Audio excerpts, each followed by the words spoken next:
تو اس کے اوپر بھی بالکل دلیل موجود ہے۔ چنانچہ سنن ابو داؤد کتاب الزکوٰۃ کے اندر، سنن النسائی کتاب الوصایا کے اندر،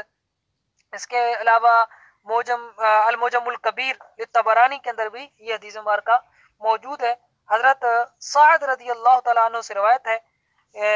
کہ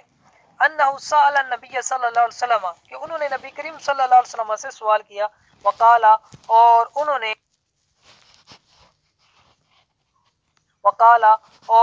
نے عرض کی کہ یا نبی اللہ ان امی افتلتت واعلموا انہا لو عاشت لتصدقت فافا ان تصدقت عنہا ینفعها ذالک قال نعم، کہ حضرت سعد رضی اللہ تعالیٰ نے حضور علیہ السلام سے عرض کی کہ اے اللہ کے نبی صلی اللہ علیہ وسلم، بے شک میری والدہ اچانک انتقال فرما گئی ہیں، اور میں جانتا ہوں کہ اگر وہ زندہ رہتی تو وہ ضرور صدقہ کرتی، بس اگر میں ان کی طرف سے صدقہ کروں تو انہیں اس کا فائدہ ہوگا؟ تو رسول اللہ صلی اللہ علیہ وسلم نے فرمایا کہ ہاں۔ تو پھر فسأل النبی صلی اللہ علیہ وسلم ایو صدقۃ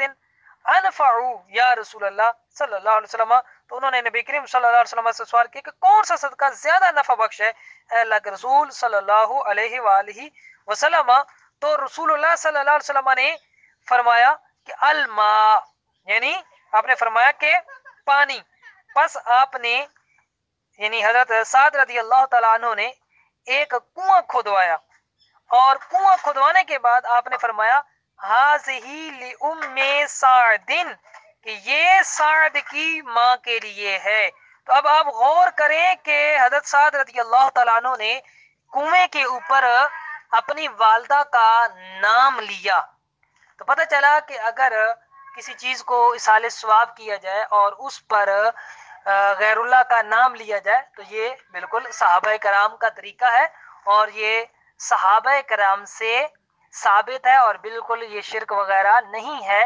تو یہ دوسری چیز بھی ثابت ہو گئی جو ختم پاک کے اندر ہوتی ہے۔ ختم پاک کے اندر ایک چیز یہ ہے کہ اس میں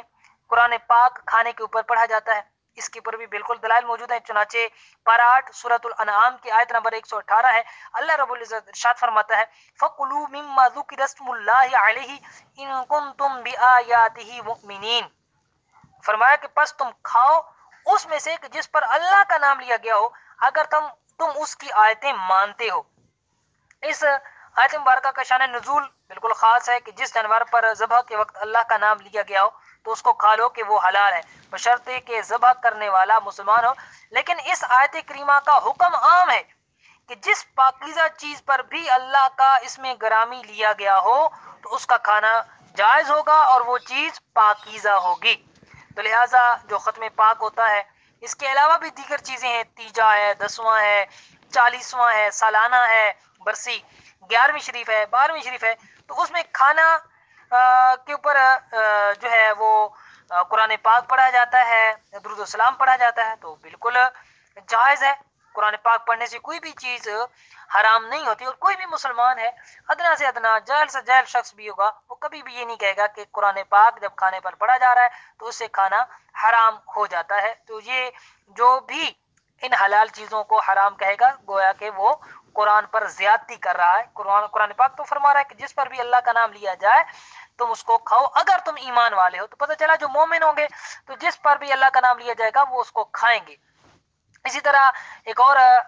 روایت بھی ہے جو تفسیر در منصور جلد اول کے اندر موجود ہے۔ ام المومنین حضرت عائشہ صدیقہ رضی اللہ تعالیٰ عنہ فرماتی ہیں کہ ایک شخص رسول اکرم صلی اللہ علیہ وسلم کی بارگاہ میں حاضر ہوا اور عرض کی کہ اس کے گھر کی ہر شے سے برکت ختم ہو گئی۔ تو رسول اللہ صلی اللہ علیہ وسلم نے فرمایا کہ این انت من آیت الکرسی، کہ تو آیت الکرسی سے کیسے غافل رہا، کہاں غافل رہا؟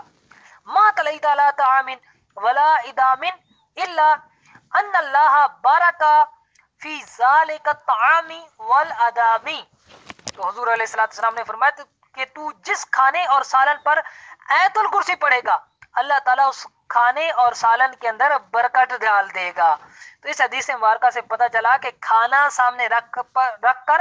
اس پر قرآن پاک پڑھنا یہ ایسا جائز کام ہے کہ خود حضور علیہ السلام نے اس کا حکم دیا ہے، اور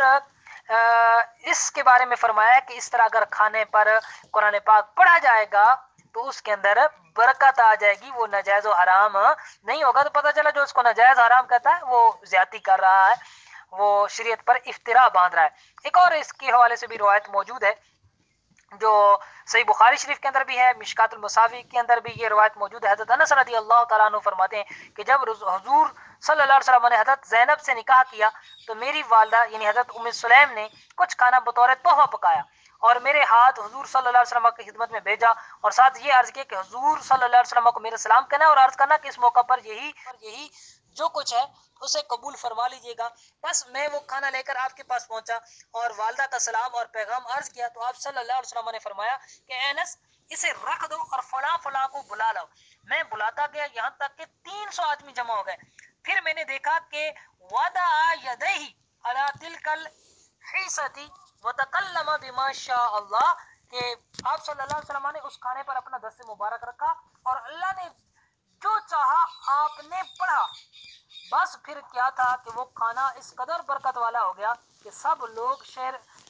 شکم سیر ہو گئے، ان کے پیٹ بھر گئے، اور آپ صلی اللہ علیہ وسلم نے مجھ سے فرمایا کہ جو باقی ہے وہ لے جاؤ۔ بس میں نے جب اس بقیہ کھانے کو دیکھا تو میں اندازہ نہ کر سکا کہ جو میں لایا تھا وہ زیادہ تھا یا یہ زیادہ ہے جو حضور صلی اللہ علیہ وسلم نے مجھے عطا کیا ہے۔ تو اس حدیث مبارکہ سے بھی ثابت ہوا کہ رسول اکرم صلی اللہ علیہ وسلم نے کھانا سامنے رکھ کر اس پر قرآن پاک پڑھا اور دعائے برکت کی، جس سے کھانے کے اندر برکت پڑ گئی۔ تو لہٰذا ختم پاک کے وقت کھانا سامنے رکھ کر قرآن پاک کی تلاوت کرنا، قرآن پاک پڑھنا تو اس حدیث مبارکہ سے ثابت ہوتا ہے، اور یہ بھی ثابت ہوتا ہے کہ ایسا کرنا وہ برکت کا باعث ہوتا ہے۔ اب چوتھی چیز یہ ہے کہ کھانے کے وقت جب کھانا ہوتا ہے تو اس پر کھانا کھانے سے پہلے ہاتھ اٹھا کر دعا کی جاتی ہے۔ تو یہ دعا کہاں سے ثابت ہے؟ تو یہ بھی حدیث مبارکہ سے ثابت ہے۔ چنانچہ سنن ابو داؤد کتاب الادب کے اندر یہ حدیث مبارکہ موجود ہے۔ حضرت سعد رضی اللہ تعالیٰ عنہ سے روایت ہے کہ فرماتے ہیں کہ رفع رسول اللہ صلی اللہ علیہ وسلم یدیہ وهو يقول اللهم اجعل صلاتك ورحمتك على آل سعد بن عبادة قال ثم اصاب رسول اللہ صلی اللہ علیہ وسلم من الطعام۔ حضرت سعد سے روایت ہے کہ رسول اللہ صلی اللہ علیہ وسلم نے مبارک ہاتھ اٹھا کر دعا فرمائی کہ اے اللہ سعد بن عبادہ رضی اللہ تعالیٰ عنہ کے گھر والوں کو رحمت اور برکت عطا فرما۔ اس کے بعد رسول اکرم صلی اللہ علیہ وسلم نے کھانا تناول فرمایا۔ اس حدیث مبارکہ سے ثابت ہوا کہ کھانے سے پہلے ہاتھ اٹھا کر دعا کرنا یہ رسول اللہ صلی اللہ علیہ وسلم کی سنت مبارکہ ہے۔ اب پانچویں چیز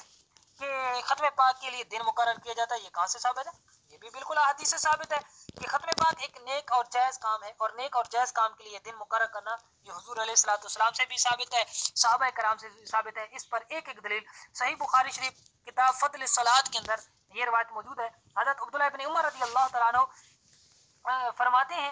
کہ کان نبی صلی اللہ علیہ وسلم یاتی مسجد قباء کل سبت ماشیا وراکبا وکان عبداللہ بن عمر یفعلہ۔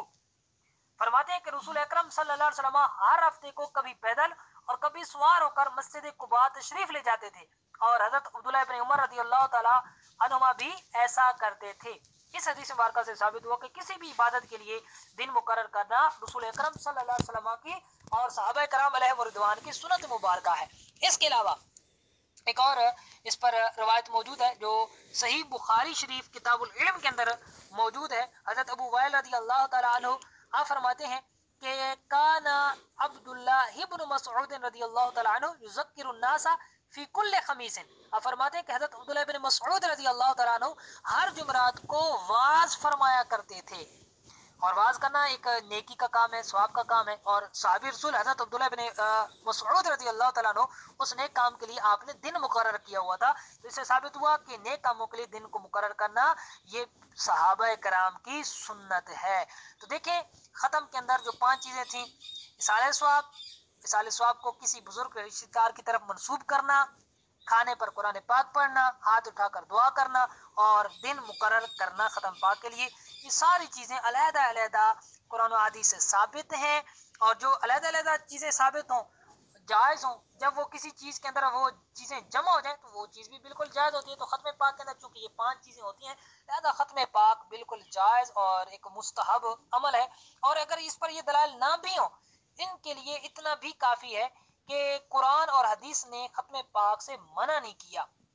جس چیز سے قرآن اور حدیث نے منع نہ کیا وہ چیز جائز ہوتی ہے، جیسے کہ سنن ترمذی شریف کے اندر، مشکات المصابی کے اندر، المستدرک للحاکم کے اندر، سنن ابن ماجہ کے اندر، المعجم الکبیر للطبرانی کے اندر یہ روایت موجود ہے. حضرت سلمان رضی اللہ تعالیٰ عنہ سے روایت ہے، آپ فرماتے ہیں کہ رسول اللہ صلی اللہ علیہ وسلم نے فرمایا الحلال ما احل اللہ فی کتابہ والحرام ما حرم اللہ فی کتابہ وما سکت عنہ فہو مما عفا عنہ، کہ حلال وہ ہے جسے اللہ تعالیٰ نے اپنی کتاب میں حلال قرار دیا، حرام وہ ہے جسے اللہ تعالیٰ نے اپنی کتاب میں حرام قرار دیا، اور جس چھوٹی ہو گئے فرمائی ہے وہ اس میں سے ہے کہ جس سے اللہ تعالیٰ نے معاف رکھا ہے. تو جب قرآن ختم قرآن کے بارے میں نہ قرآن نے اس کو حرام قرار دیا ہے، نہ جائز قرار دیا ہے، نہ حدیث نے اس کو حرام و ناجائز قرار دیا ہے، تو لہٰذا یہ بھی بالکل جائز ہے، اور جو اس کو ناجائز کہے گا وہ قرآن و سنت پر افتراء باندھنے والا ہوگا. واللہ اعلم ورسولہ اعلم عز وجل وصلی اللہ علیہ